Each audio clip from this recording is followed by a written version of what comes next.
Just before we get into the video, I've been nominated for the Best Club Content Creator in the Football League in the Football Content Awards. Voting closes at midnight on the 18th of June. To cast your vote for me, click the link in the description that will take you to the Football Content Awards website. Scroll down to my award, which is the Best Club Content Creator, select the Football League category, select my name to cast your vote. What's happening, people? How are we all doing? Welcome back to a new video. So today's video is a little bit of a different one. As you'll probably been made aware, there's been some fresh news coming out of SE7, and I'm sure most of you will be aware of what's happened by now. If you aren't aware of it, basically, as you know, Championship clubs have officially been back in training. They finished their first week last week and they're well into their second week now. And it was officially confirmed earlier this week that 3 Charlton Athletic players that have come out and said that they will not play when the season restarts on the 20th of June. The 3 players in question are David Davis on loan from Birmingham City, club captain Chris Solly, and star striker Lyle Taylor.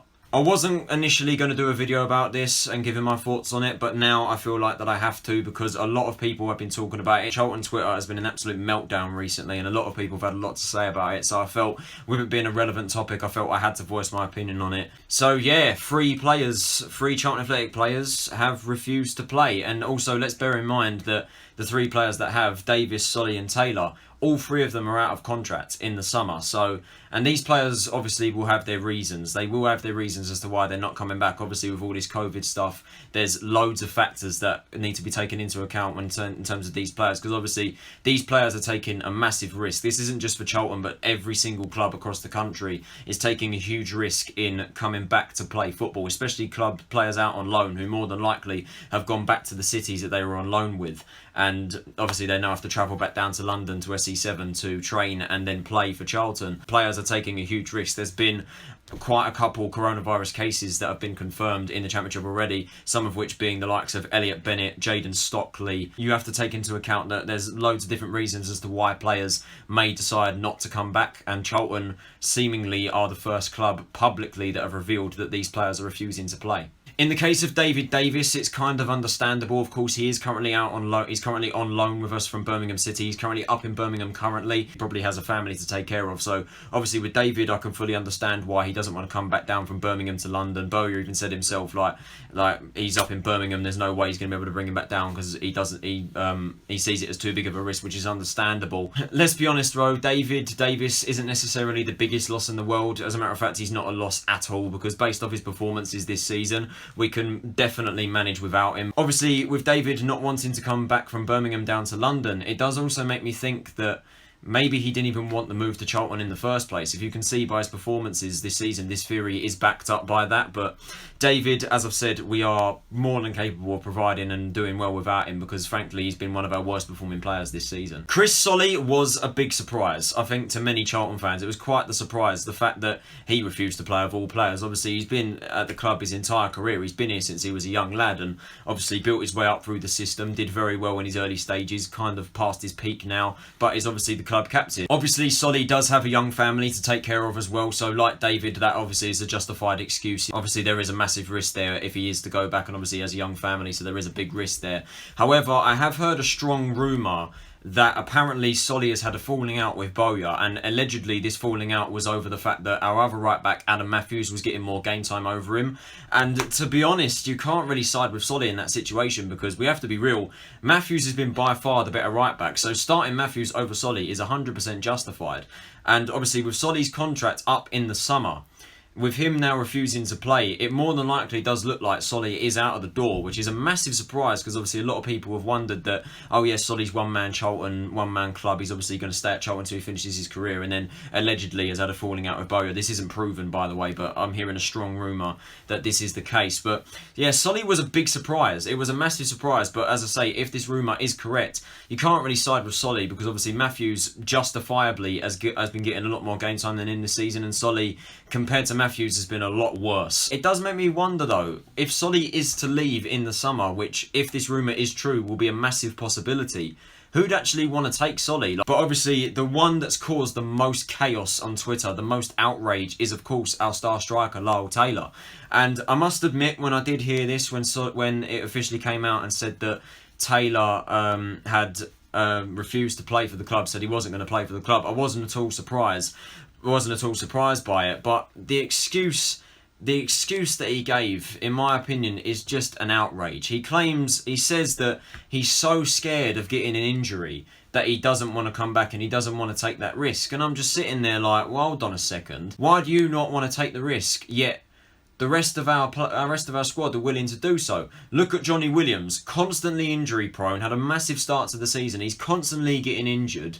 He's out of contract in the summer, bearing in mind as well, like Lyle Taylor, yet he's willing to take the risk. He's willing to risk injury. He's willing to risk his well-being for the club. The reason why is because he loves playing here. He's happy here in SE7 and he's willing to play for the shirt in red and white. The same goes for Lewis Page. Very, very injury prone. Arguably our most injury prone player at the club. He's now fully fit and he's willing to take the risk and risk injury and play for the club. Same with Jake Forster-Caskey. Injury prone, out of contract in the summer, like Lewis Page is, and he's also willing to take the risk and play for the shirt. A very sharp contrast to Lyle Taylor. I do think, though, him refusing to play for the club that has given him the platform, that has given him this move that he will earn in the summer. He will get this move. He will get a massive move in the summer. Let's not deny this. But refusing to play for the club that's given you this move, in my opinion, is a liberty.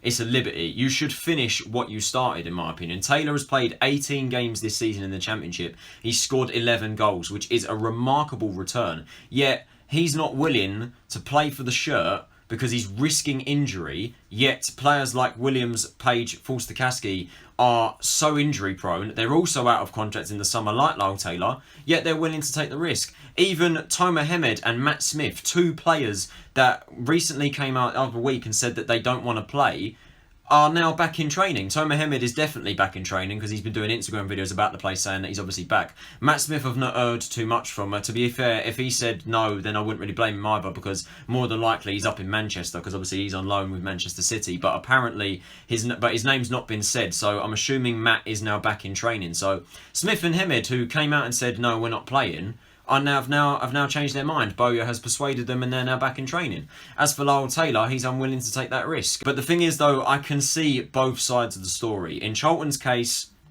we obviously want Taylor to stay. They want it to be the best interest of the club. They want Taylor to stay, and naturally you would turn to Taylor in this current situation as our shining light to stay up.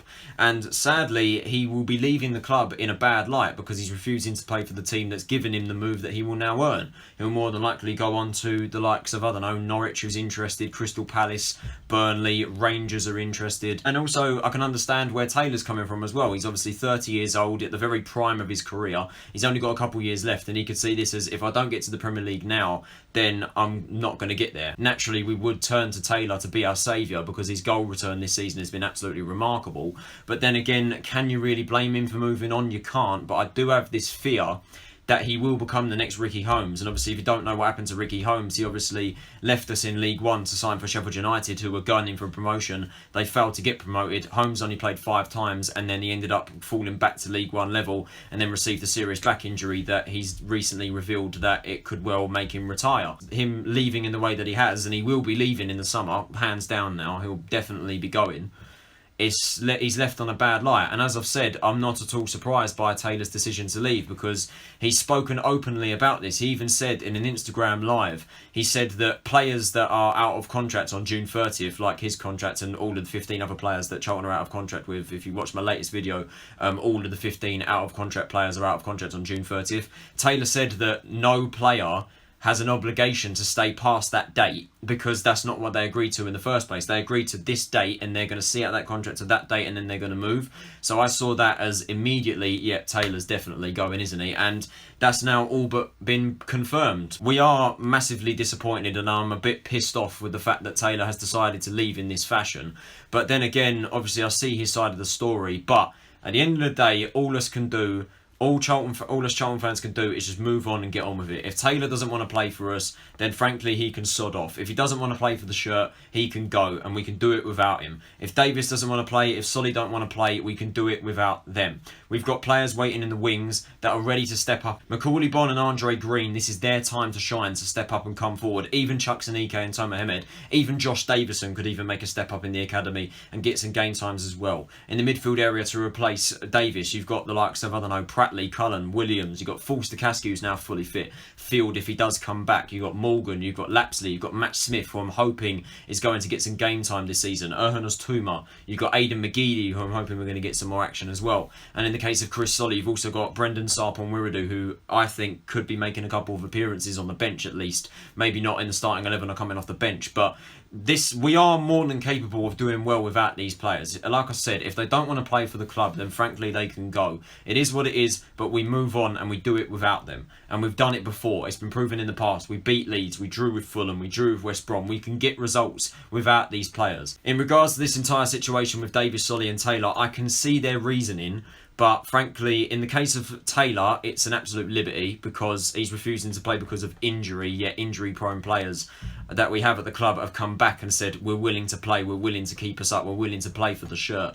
And then you've got Solly and Davis, who probably have young families to look out for, so we can understand that. But as I've said, we are capable of doing well and we are capable of carrying on without them in the team when the season kicks on. And obviously it is disappointing that these three have decided not to play on, but as I say, we can do it without them. So that's it for this video, guys. I hope you guys did enjoy it. If you did, can you possibly leave a like, subscribe if you're new around here. What do you guys think of this situation? Let me know in the comments below. Is Taylor, Solly and Davis right to not play for the club? Should they see out their contract? Should they stay into the end of the season and then potentially move on? Or should they or are they doing the right thing? Let me know in the comments below. Cast your vote for me in the FCAs. Vote for me as the best club content creator in the Football League at the Football Content Awards. As I say, this would be absolutely incredible if I could win this award. To be even nominated just feels like I've won, considering where I've come from. If you'd said that in 2.5 years time from when I started I'd be an FCA finalist, I'd been telling you you're absolutely off your head. So yeah, click the links in the descriptions, vote for me on the website and on Instagram, vote for me everywhere, keep spamming my @ in the comments on Insta, vote for me on the website,